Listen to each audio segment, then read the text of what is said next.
The auction barn outside Millbrook smelled of old wood, diesel, and dust, the kind of smell that clung to your jacket long after you'd gone home.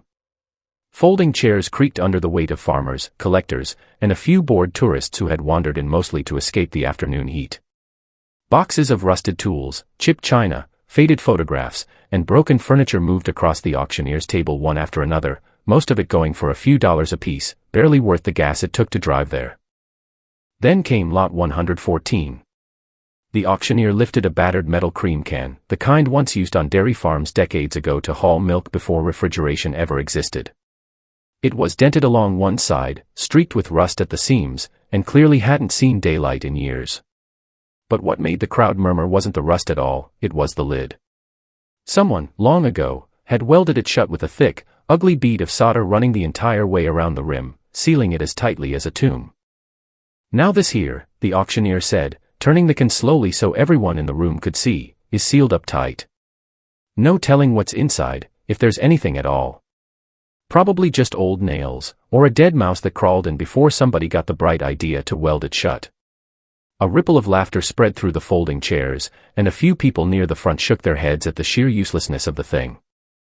In the back row sat Walter Hayes, 61 years old, a retired machinist who had been coming to estate auctions for years, mostly out of habit since his wife had passed. He wasn't looking for anything in particular that day.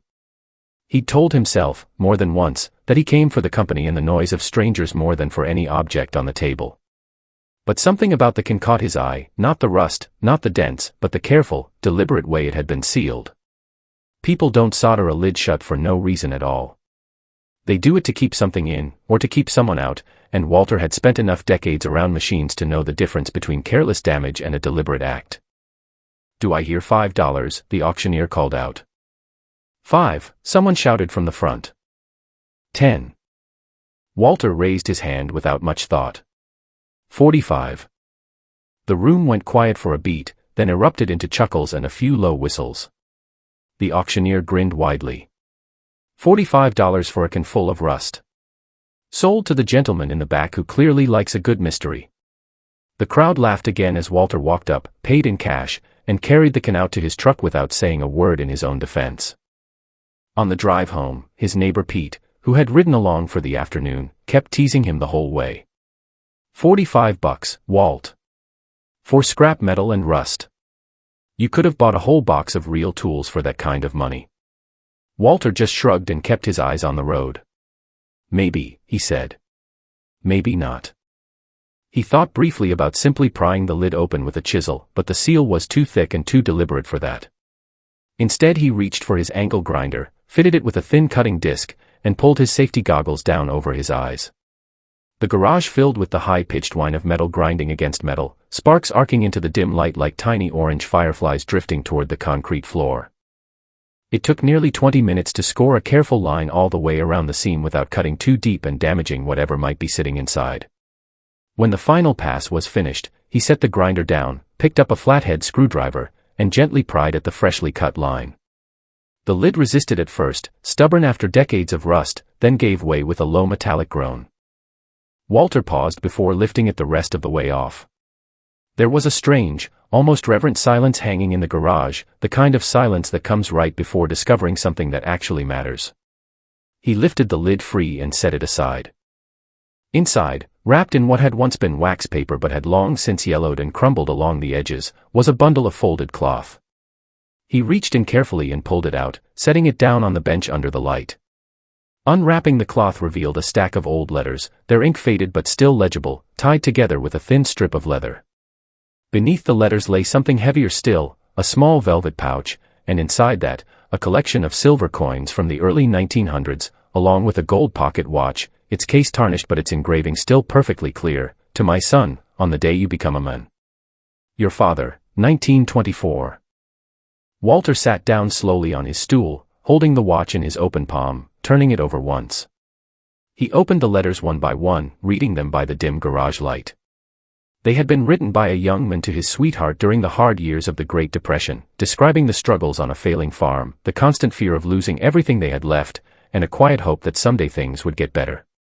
The final letter, dated 1933, mentioned hiding what little we have left inside the old cream can, sealing it shut with their own hands, and burying their remaining savings after the bank failures had wiped out so many families around them. The young man had planned to dig it back up once things settled down, but there was no record anywhere of what happened to him after that letter. Walter sat there for a long time, feeling the quiet weight of someone else's history resting in his hands. He thought about all the people back at the auction who had laughed, who had seen nothing in that can but rust and dents, a doorstop, not worth the bother. He thought about how easy it is for people to overlook the things that matter most, simply because they've been buried under years of neglect and rust, hidden behind a surface nobody bothered to look past. He wondered, too, whether the young man had ever come back for it, or whether life had simply carried him somewhere far from that farm before he ever got the chance. The next morning, Walter brought the coins into town to an old colleague named Ruth, who specialized in appraising antique currency. She examined each one carefully under a magnifying lamp, her eyebrows lifting a little higher with every coin she turned over. "Walter," she finally said, setting down her tools, "these aren't just old. Some of these are rare mint errors with very limited circulation. Combined with the watch, you're looking at a value well into the thousands, possibly more, once I verify a few of the rarer pieces." He didn't say much in response. He thanked her, gathered the coins back up, and drove home in silence, turning the morning's news over slowly in his mind, the weight of it settling somewhere behind his ribs like a held breath he hadn't realized he'd been holding. That evening he sat at his kitchen table with the old letters spread out in front of him, and for the first time in years he found himself wishing he could speak with people who had been gone for nearly a century now, the young man who had hidden his family's last hope inside a sealed milk can, and the woman he had written to with such quiet tenderness. He didn't sell everything he found. He kept the watch for himself, had it carefully cleaned and the chain restored, and wore it now and then just to remember the story behind it. The coins he sold off slowly, through Ruth's network of trusted buyers, earning far more in the end than the laughing crowd back at the auction barn could have ever imagined.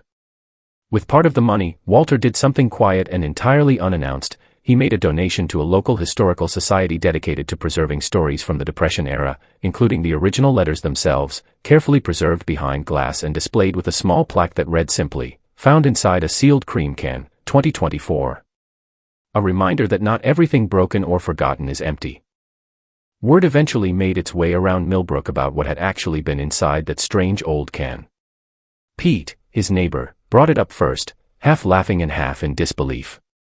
$45, huh, Walt? Walter just smiled, the gold watch catching the light on his wrist as he answered. Sometimes, he said, the things people laugh at the most are exactly the ones worth paying attention to. And the auction barn, the very place where the crowd had once chuckled at his strange little purchase, slowly became something of a quiet legend among the regulars who kept coming back week after week, a story whispered between bids on dusty boxes and chipped china, a reminder that you never really know what's sealed shut inside something until you're brave enough, or curious enough, to finally cut it open. Walter himself kept coming back too, same as always, sitting in the same back row, watching other people's discarded lives pass across the table, never quite as loud about it as everyone else, but never quite the same either.